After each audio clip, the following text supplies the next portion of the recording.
او رب العزال خالق کائنات زمون استاسو همیشه د پاره د خپل در محتاجی نصیب کی او الله پاک د اغیارو د بندگانو د درونو نه او د هغې د محتاجۍ نه مونږه محفوظ وساتي. محترم حاضرینو، تقریبا په تیرو جمعو کې مناسب هم داو چې د زکات په حواله سره دوه درې خبرې وشي، خو لیکن څه تاریخي مجبوریانو په بنیاد باندې مونږ څه نورو مضامینو باندې خبرې اترې وکړې چې د هغه د عقیدت، د محبت او د تاریخ واپس دهراولو حد درجې ضرورت و. نن په دغه مختصر وخت کې د زکات په حواله سره دوه درې خبرې په دې نیت باندې عرض کوم چې کومو خلکو وس شته، د کومو خلکو قوت مالی او قوت دولتی شته او په چا باندې زکات فرض کیږي او تقریبا د مسلمانانو یو برخه، یو حصہ په دغه بزرګې میاشت کې زکات ورکوي او څه حصہ په رمضان المبارک کې د زکات ادایګي کوي. الله پاک د موږ ستاسو د خپل تعلیماتو تابع او متبع وګرځوي. زکات د اسلام یو اهم فریضه ده، لکه څنګه مونږه په مانځه کې بېخوندي کوو او په مانځه کې مونږه بېخونده یو، واضحه خبره ده. همدغه شان دی زکات ادایګۍ کې هم د مانځه په شان دی مونږه بېخوندي کوو، د مانځه په شان دی مونږه په زکات کې هم غفلت کوو. صرف اسباب جدا دي او نور چې کم غفلت ته د الله د حکم نه کم مخ اړول دي، دا په دواړو کې کیږي. منځ کې ځکه کیږي چې هغه کې خو څه خرچه نه کیږي، خو چونکې د ورځې 15 ځل دی، بار بار دی، په ډیلی بیس باندې دی، نو قضایي پکې راځي. او په زکات کې د دې د وجې نه اگر چې په کال کې یو ځل دی، خو چونکې هغه کې هغه پیسې چې تا ګټلي هغه به الله په نوم باندې بل ورکوي، په هغې کې اگر چې یو کال بعد ورکولی کېږي، خو خلک کې حد درجې غفلت کوي او دا غفلت حقیقت کې د لوی نقصان باعث دی. دنیاوي نقصان هم پکې شته او دینی نقصان هم پکې شته. اگر چې دغه نقصاناتو باندې خبره وشي کافی وخت درکار دی، خو صرف زه به دومره ضرور ووایم چې دینی نقصان پکې دا دی چې د خدای پاک یو لوی حکم، د خدای پاک یو لوی حکم نه مخ اړول دي. او کچره عبدالله ابن مسعود رضی الله تعالی عنہ فرمانی علی شان ته مونږ وګورو، نو حضرت سیدنا عبدالله ابن مسعود رضی الله تعالی عنہ ارشاد فرمائی چې په قرآن کریم کې په مانځه او د زکات په ډیر بار په کراتو مراتو باندې یو ځای حکم شوی دی. چرته د مونځ ذکر دی، هلته ورسره الله پاک د زکات ذکر کړی. چرته د زکات ذکر دی، عبدالله ابن مسعود سے فرمائی چې قرآن کریم کې هلته د مانځه ذکر دی. عبدالله ابن مسعود رضی الله تعالی عنہ فرمائی چې دغه منځ او د زکات په قرآن کریم کې په کراتو مراتو باندې یو ځای ذکر کېدلو د دې خبرې دلیل دی چې کم یو انسان منځ گزار وي او زکات په فرض یو زکات نه ورکوي، اگر چې 15 وخته منځ گزار دی، خو لیکن زکات په فرض زکات نه ورکوي،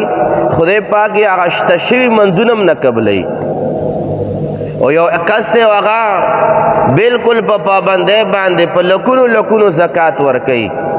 خو لیکن د هغه منځ کمزوري ده، منځ نه کوي، منځ پابندي نه کوي، عبداللہ ابن مسعود رضی اللہ تعالیٰ عنہ فرمائی چې اگر چې د زکات حد درجه پابند دی 15 لکه زکات کیږي احتیاط په بنیاد باندې 15.5 لکه زکات ورکوي خو د منځ پابندي نه کوي خدای پاک زکات نه قبلوي چې څوک منځ کوي او زکات نه ورکوي خدای پاک منځ نه قبلوي څوک چې زکات ورکوي او منځ نه کوي خدای پاک زکات نه قبلوي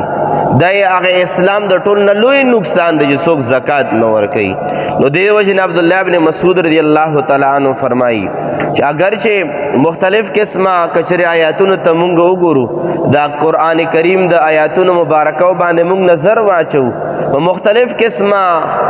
طریقې باندې د زکات او د مانځه ذکرونه شوي دي چې هغې کې او ځان له نکتې او ځان له فلسفې پرتې دي خو لیکن دا خبره واضحه هغه خلک د ضرور واوري ډېر خلک ما تهجد گزاره لیدلی دي چې تهجد پابندي کوي چرته قضا شوی ته نه دی خو چې کله د کال باندې د زکات خبر راغله نو په زکات کې ټول مټول کوي او زکات صرف دانه چې کون دی زکات یو انسان باندې 1 लाख روپے فرض دی اور تولا 40,050 ورکی زه زکات وباسم نه 1 लाख روپے فرض دی او 1 روپے کم 1 लाख روپے زکات ته ورکړو او 1 روپے زکات در نه پاتې شوم د خدای پاک په دربار کې ته مجرم یې ته اوس هم کبیره ګناه کې مبتلا یې ځکه چې زکات لکه څنګه ته دکاندار لا د 100 روپو نوټ ورکې او د 800 روپے ته سودا وکې او دا لسګونی درکې هغه بقایا 200 روپے ته ورته ګوته په خوله باندې لنده کې او ویش مارې چې یو لسګونو 2 او 3 او 4 او پورا په 200 کې 6 لسګونی ته وشمارې کچرې تاله 19 لسګونی درکې ولې په دکاندار आवाज نه کوي چې استاد یو لست کمې راکړې نو کچرې ته کله سودا کوي یو 10 روپے درته کمې ملاو شي تا چېرته سترګې پټې کړي دي اگر چې لسګون وي تا سترګې نه پټې کړي استاد چې دا 10 روپے پکې کمې دي واپس یې ولا ورکړي جي لګې تیم دوباره وشماره همدغه شان دی رب العالمین خالق کائنات په دربار کې چې کله یو انسان د زکات فریضه ادا کوي صرف په دې باندې نه کېږي چې ته زکات ورکوي ډېرو کورونو مخې ته زه زنانه وینم په حیدرآباد کې مختلفو کورونو مخې ته ډېر ماشومانان او محتاجه خلک وي او په 10 بجې مونږ سهار وخت فقیران راغلي وي او مونږ 10 په 10 نیمې په 11 بجې راوځو او 10 روپو کاپی من بینک نه راغستی او چاله 10 روپے او چاله 100 روپے او په سړک کې دا مطمئن چې مونږ زکات ورکو یا ساته کچر 1 लाख روپے چا زکات فرض دی 1 روپے کم 1 लाख روپے زکات ورکو دا انسان اوسم د 1 روپے مجرم دی خو ضرور مجرم دی نو غرض مدا حاضرینو چې کچری څوک د زکات چا باندې زکات فرض دی زکات ادایگی حد درجه ضروری ده اگر چې تب کال په کال عمره لزه هغه سجده چې تا په حرم شریف کې لګیدلی هغه منځونه چې ته په حرم شریف کې کوي هغه تهجد منځونه چې ته په نبی پاک مبارک پر روضه مبارک سره خوا په خوا ریاض الجنت کې ولاړې او د ته د شپې تهجد منځونه کوي او د تهجد نه بعد اذان دم په انتظار او په حرم مصطفی صلی الله علیه وسلم کې د سحر منځ په 10 ورځې او په 12 ورځې کې در نه یو منظم قضا نشو خو لیکن کچره دل ترازه الته زرګونه روپے په عمره باندې په حج باندې لکونه روپے ورکه او الته تب باقاعده د تهجد پابند دي خو لیکن ته زکات نه ورکه خدای پاک په خپل کور کې چې د کم سجده ورته لګولې دي عبد الله ابن مسعود سے فرمایي خدای پاک هغه سجده نه قبلې چې کم تا په حرم کې لګولې دي دستا سجده به هله قبلېږي دستا رکوګانې به هله قبلېږي چې کله د هغه غریب انسان حق ورکه چې کم غریبانو دستا لزګونو دستا پنځوسی او دستا سلګون ته ناشتي هغه غریبانو حق چې تکله ورکه دستا هغه سجدو ته چې کم شرف ملاويږي هغه زکات په حسن او د زکات په ښکلا باندې ملاويږي غرض مدای حاضرینو چې زکات ادایگی فرض ده او سترګې نه دی پټول پکار چې زه په دې کال به ورکم او صبر وکم بیا په دې باندې ورکم او فلان کیله ورکم او ډینګلی نه ورکم یا ساتي علماء کرام فرمای چې زکات تکله وباسي زکات تکله وباسي ته دا کلم سوچ مکو چې ما د غریب سره احسان وکړو سوچ دا کوه چې غریب ما سره احسان وکړو، سوچ دا کوه چې غریب په ما باندې احسان را واړولو. ځکه حدیث پاک کې راځي قیامت ورځ سره نږدې داسې ورځې به راځي چې انسان زکات ګرځوي، څوک زکات اخیستونکی به نه وي. احسان غریب مالدار سره وکړو، ځکه چې مالدار صرف یو احسان وکړو چې پیسې ولا ورکې، غریب ور سره دوه احسان وکړل. یو چې کم په د باندې زکات فرض و فریضه غاړه ول خلاص کړه، او دویم نمبر دا چې په 100 روپے باندې مشرانو خزو نشي په اړو اړو باندې ورته دعاګانې وکي، په خله باندې هغه الفاظ او انتخاب نه خوخیږي چې دغه زکات ورکون کې د زکمه دعا وکم، کله په جنت الفردوس باندې وردن کی دعاګانو کې، کله مصیبتونو ختمېدو دعاګانې کوي، کله د رزق فراخېدو دعاګانې کوي، کله د بچو د سر سلامت دعاګانې کوي، کله د بیمارو د ختمېدو دعاګانې کوي. هغه ابې او هغه باباګان او بوډاګان او محتاجه په الفاظو په دعا باندې نه خوخیږي چې دغه زکات ورکون کې د زکم یو دعا وکم. نو زکات اخیستون کې دا په مالدار کسانو باندې احسان کوي، د زکات فریضه ادا کوي والله. دویم نمبر دا په اړو اړو باندې ورته دعاګانې کوي، ځکه حضور نبی کریم صلی الله علیه وسلم مبارک مونږ چې کلم د زکات د ورکولو حکم فرمایلی دی، د زکات آداب او خیال او حکم هم فرمایلی دی. زکات به ته څنګه ورکوي؟ ځکه علما لیکي چې زکات ښکاره ورکول پکار دي، زکات ښکاره ورکول افضل دي، صدقه پټه ورکول افضل دي. علما حدیث پاک دغه تشریح کې لیکي چې د زکات په ښکاره ورکول افضل دي. هیڅ وجه دا چې زکات چې دا یو فریضه ده، که چېرې مالدار خلک پټ پټ پټه زکات ورکوي، خلکو بیا تهمت جوړیږي چې مالدار دی او زکات نه وباسي. د خلکو هغې ګناه نه چې خلک په تهمت کې مبتلا شي، دغې تهمت د ګناه نه د بچ کېدو دپاره شریعت حکم وفرمایلو زکات ښکاره ورکړه چې د خلکو د تهمت نه بچ شي،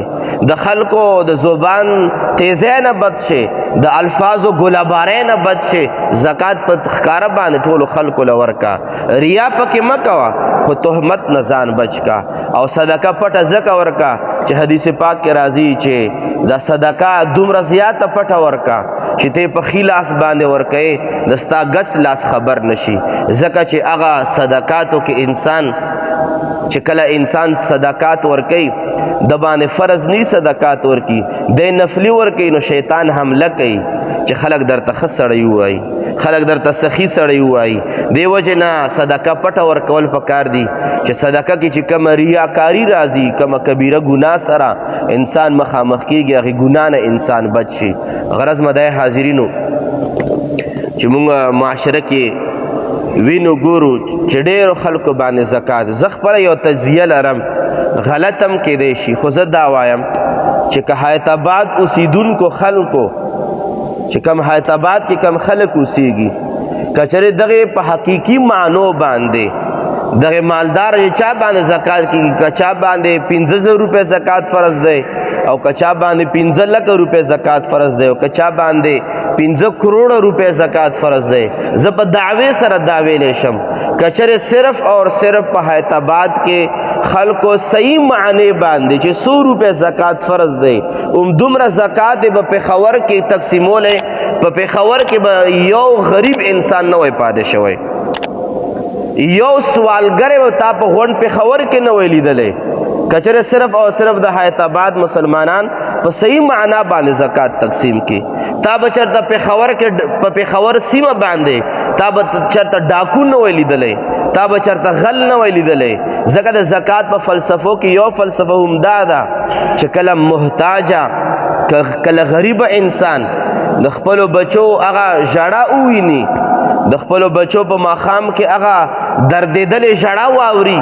چې کومه د لوږې ژړا وي، هغه دردېدلې ژړا کله غریبانان خلک واوري چې کله بیمارۍ پکې ماشوم مبتلا وي او ډاکټر وړلو پیسې نه وي، د انجکشن وهلو پیسې نه وي، مریض ډاکټر ته د ښودلو پیسې نه وي، دغه پلار آخر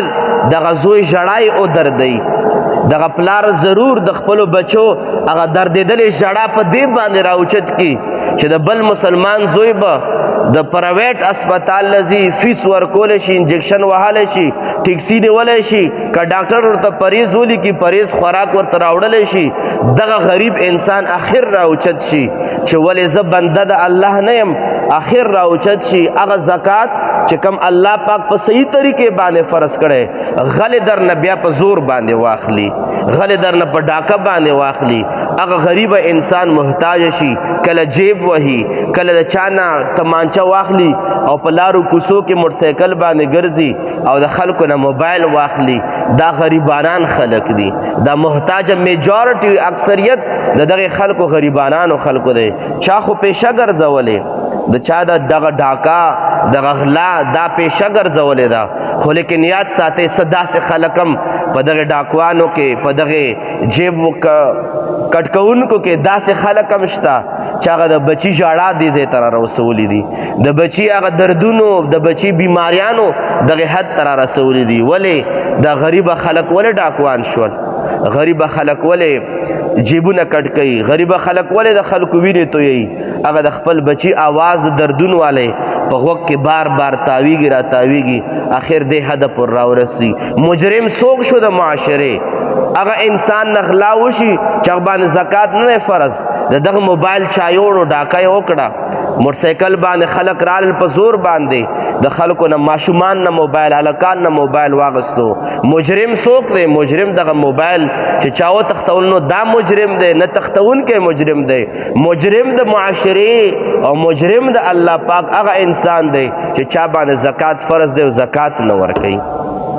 زه په دعوې سره وایم چې حیدرآباد کې چې کم خلک دی زکات نه ورکوي ورته چې که اکثر هغه زکات ورکول شروع شي معاشره کې به ډاکه ونه وینئ د اسلام فلسفه هم دا ده د زکات چې محتاج خلکو ته خپل غریبي او د در غریبي ورته ورسیږي بیا کله معاشره کې ظلم او ستم نه کیږي کله بیا وینه نه تویږي اجرتي قاتلان ولې په اجرت باندې مجبور شول ولې دا خو د ډېر د اصیل پلار زوی وي دا خو د اصیل مور په غېږ کې پالل شوی وي خو چې کله راوچت شي او بیا په پیسو باندې د چا کپړې د سر نه جدا کوي هغه وجه سوي هغه محتاج وي هغه محتاجي تیره کړې وي بچی په کینسر کې خدا نخواسته مبتلا وي دومره پیسې نشته چې هغه علاج ولو کې اخر د خلکو په کپرو باندې بیا پیسې اغستل شروع کی کچرې موږ زکاتونه مریضانو ته ورسیږي د زموږ زکاتونه غریبانانو ته ورسیږي یاد ساتئ نه معاشره کې به قاتل ووینئ نو په معاشره کې هغه انسان ووینئ چې د بل انسان خون خرابه کوي کچرې د هغې مثال ګورئ تاسو لنډ په لنډه باندې د اصحابه کرامو په دور کې داسې مثال تاسو کتی شئ چې کله د عمر فاروق رضی الله تعالی عنہ په دور کې عدل و کله په دور کې انصاف و هغه معاشره د سکون والا وه هغه معاشره د حسن او د ښکلا والا وه غرض مه دا حاضرینو چې ما مقصد د تقریر نه زما تقریر نه د یو پیغام دی او هغه پیغام دا دی موږ په دغه جمع کې څومره کسان ناست دی بهر څومره خلک آواز اوري چې چا باندې زکات فرض دی برای کرم د خپل ځان د بخلو د پاره د خپل مال د بچ کېدو د پاره او د بل مسلمان بچی د بیمار هغه درد ختمولو د پاره غریبان ته خپل حقونه ورکول پکار دي کاغه 100 روپے زکات در باندې فرض دی او کاغه در باندې 10 لک روپے زکات فرض دی د دې وجنه اسلام موږ تاسو ته همدا درس را کړی دی کچره او کتل شي خدای پاک د بندگانو نه خدای پاک بندگان نه دعا عظیم عبادتونه غواړي دعا ډېر عبادتونه دي خو دعا ډېر زیات پرکشش دي یو د انسان سره مینه محبت خدای پاک چې قرآن کریم لټ په لټ باندې وګورئ د انسان او د انسانیت سره مینه محبت دا د الله پاک حکم دی خدای پاک غواړي د بندگانو نه چې بندگانو سره مینه محبت وکړي ولې په لار کې چې کله ازغی پروت وي ازغی لرې کولو باندې اسلام ولې اجر او ثواب ورکوي په لار کې یو کاڼی پروت دی اسلام وایي دا کاڼی د لارې نه لرې کا دا کاڼی د لارې نه لرې کولو اسلام ولې اجر او ثواب ورکوي کله یو انسان په لار کې یو چیلر لګوي د اوبو والا دغه اوبو ورکوونکو لا سپیلا اوبو ورکوونکو باندې بخشش ولې میلاو شوی دی؟ وجه دا ده چې انسان سره مینه وکړه او یاد ساتئ د انسان سره حد درجې د مینې اظهار په دې کې دی چې ته انسان له هغه مال ورکې چې کم مال سره ته مینه محبت ساتې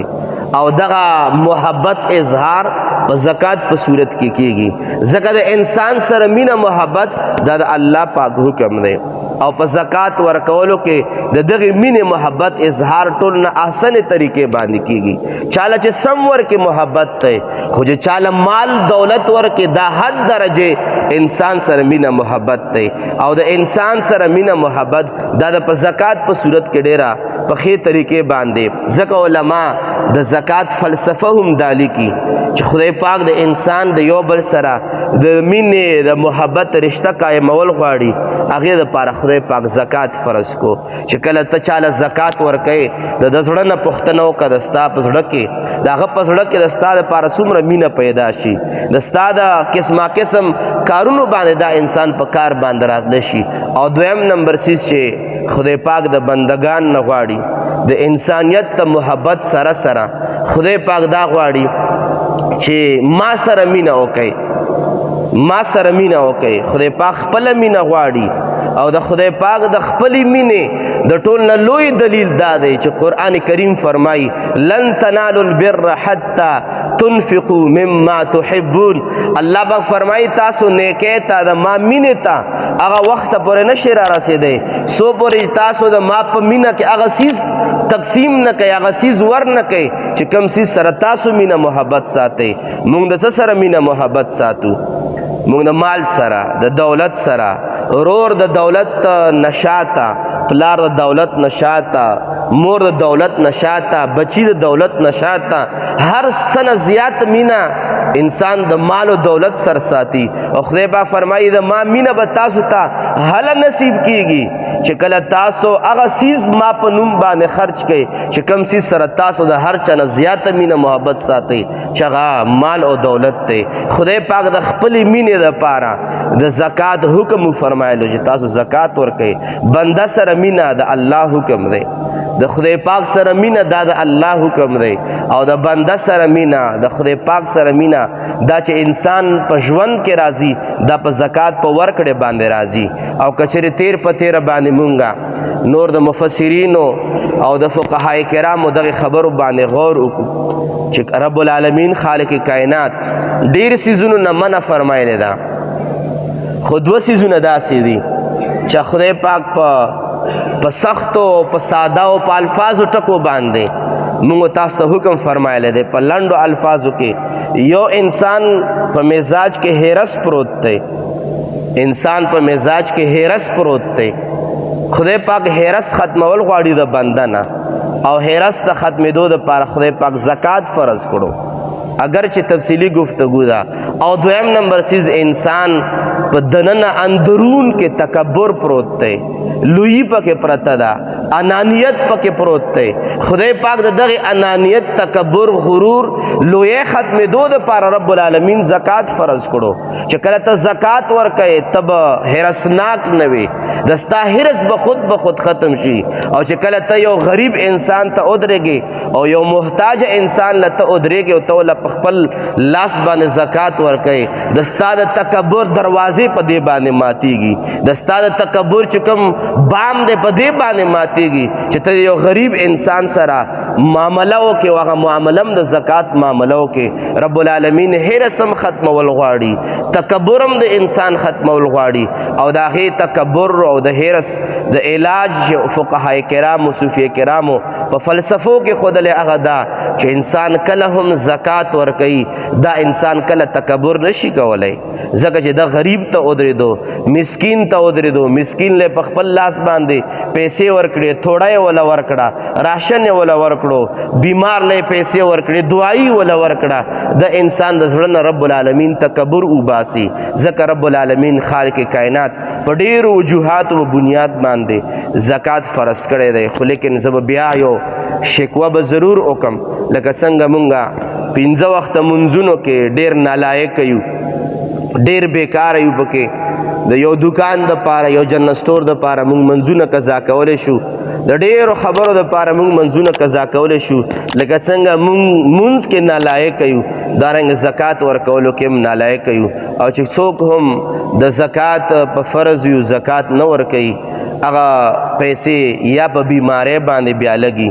او هغه پیسې یا په ایکسیډنټ باندې ولګي نو هغه پیسې د زکات چې تا نه دی ورکړي غریب لا هغه د انسان په مشکلاتو باندې په تکالیفو باندې او په نور قسم ستونزو کې ولګيږي خو لیکن هغه زکات پیسې هیڅ کلم یاد ساتي د چا سره په مال کې باقی نه پاتې کیږي هغه د پر الله پاک یو لار پیدا کوي خو یا لار د بیماری جوړ شي یا لار د ایکسیډنټ جوړ شي خدا نه خواسته یا لار د نورو تکالیفو د غلې او د غلچکی جوړ شي خو زکات پیسې یاد ساتي کال کې رستا په مال کې واپس نشي پاتې کېده دا درنه په یو طریقې باندې وزي خو څومره خبره ده چې ته د اسلام په طریقې باندې وباسي ځکه مال خیره دی مال خیره دی زکات خیره دی او چې سو پورې د مال نه هغه خیره نه وستل شوی ټول په ټوله باندې مال چې دا ګنده په ګنده باندې پریوزي دغه مال بیا په خو زینو کې نه لګيږي دا ضرور په ګنده زینو کې لګي زکه زکات د نبی پاک صلی الله علیه وسلم مبارک اولاد ته او سادات او توسیدانو ته زکات ولې نه دی ورکول جایز ولې سادات ته زکات ورکول جایز نه دی چې داخې وجه دا ده چې زکات دا خیره دی د مال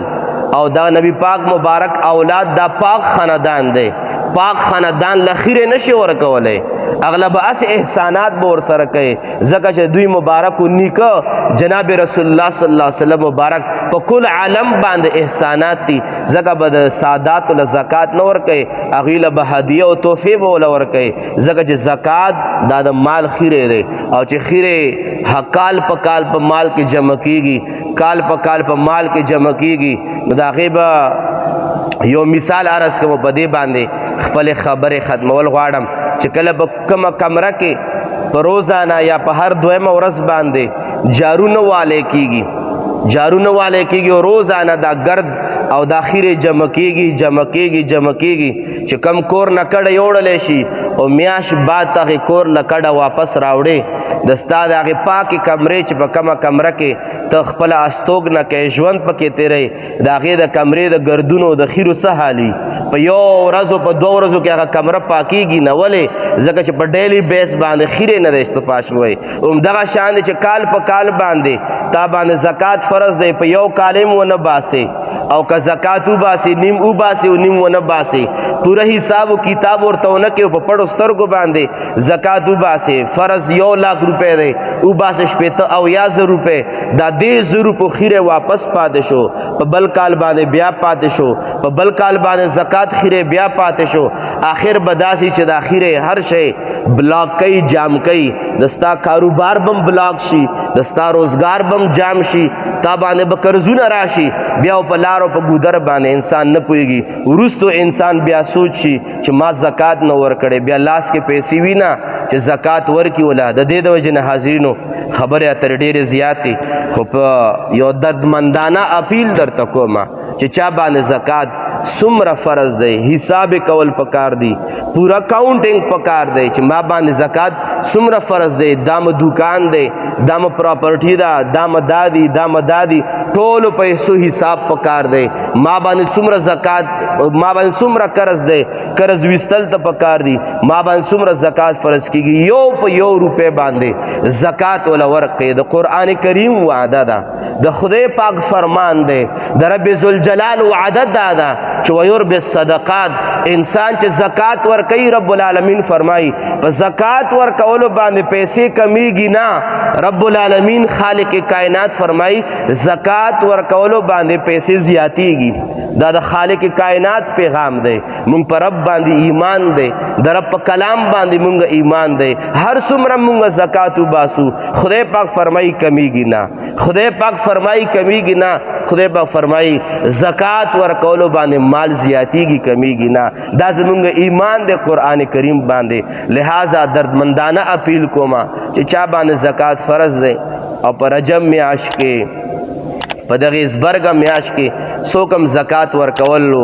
د هغوی روټین وي د ژوند زکاتونه ورکوي ولا د چا په رمضان کې زکاتونو کال پوره کیږي په رمضان کې ورکوي څوک ایډوانس کې ورکول غواړي حاجتمند دي ایډوانس کې ورکولی شي د لسو کالو زکات په ایډوانس کې ورکولی شي کال په رمضان کې پوره کیږي محتاج انسان دی هغه ته محتاجي ده او ته وایي زه دله زکات ورکوم ما کال خو په رمضان کې پوره کیږي نه اوس ول زکات ورکه بیا وروستو زکات په رمضان مبارک کې ته بیا حساب که غرض مه ده یو لویه موضوع ده ډېرې خبرې اترې کول پکار دي خو لیکن اختتامي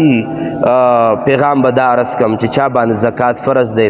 زکات باندې پیسې کمیږي نه زکات ورکولو باندې پیسې مال و دولت صحت عمر کې برکت راځي رب العالمین خالق کائنات زموږ استاسو د نیک اعمالو توفیق سره سره په هغې باندې عمل کولو توفیق هم نصیب فرمای واخر دعوانا ان الحمد لله رب العالمین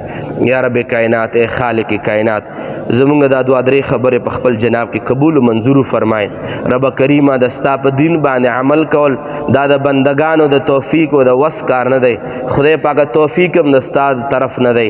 وس او طاقت هم د ستا د طرف نه دی رب کریمه مونږ له په ټول نیک اعمالو باندې د کولو توفیق زمونږ نصیب فرمای کم توفیق دی هغه عملی صورت کې رب کریمه مونږ نه صادر فرمای رب کریمه څوک محتاج دی محتاجی ختمه کې چا باندې زکات فرض دی زکات ورکولو توفیق ولا ورکې چا باندې حج و عمره باندې عظیم عبادات فرض یا سنت رب کریمه د هغې ادایګي توفیق ور نصیب فرمای مونږ 15 وخت مونږ گزار کې مونږ تهجد گزار کې مونږ نوافل گزار کې مونږ ذاکرین وګرځئ رب کریمه مونږ شاکرین وګرځئ رب کریمه مونږ د نبی پاک مبارک په ذات باندې درود ویون کې وګرځئ څومره حاجتمند کسان دي رب کریمه د ټولو حاجتونه پوره فرمای حاضر جمع کې څوک بیماران دي کورونو کې دي هسپتالونو کې رب کریمه ټول له صحت کامله عاجله ور نصیب فرمای څوک قرضداري قرضونه نه اخلاص کې د چا قرضونه بندي قرضونه را خلاص کې د چا خپل کورونه نه دي کورونه ولور کې د چا کورونه شته برکتونه بکې نازل کې د چا روزګار نشته روزګار ولور کې د چا روزګار شته حلال او برکت بکې نازل کې ما ته استاد د چا دعاګان نویلي دی رب کریمه